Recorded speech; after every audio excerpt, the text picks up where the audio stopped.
the representation of like lesbians that I would see. They would be very butch, so even just seeing those butch lesbians was very hard for me because I still couldn't see myself, and it was very hard for me to come to terms with my sexuality because I didn't relate to anyone, so I still didn't really know exactly who I was. What I am seeing on TV and shows is that I'm a joke, or that this is a secret I shouldn't tell anybody, and it's like, how do you think that's going to make a teenager feel like they can ever say anything? Or my parents let them know gay people as far as I know.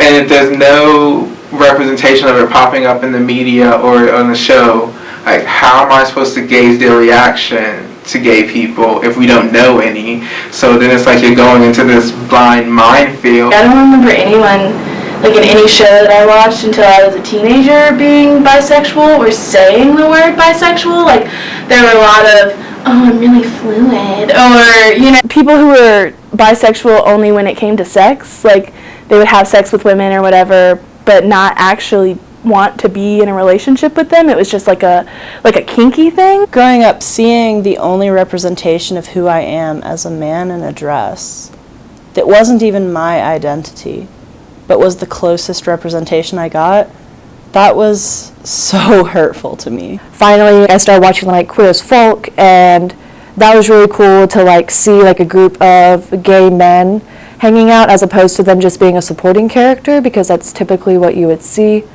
And then even in that show, you had a lesbian couple who was very involved with the storyline. Like if you took them out, the storyline wouldn't make as much sense. But they still portrayed that stereotype that all lesbians want kids, which was frustrating because I myself don't want kids.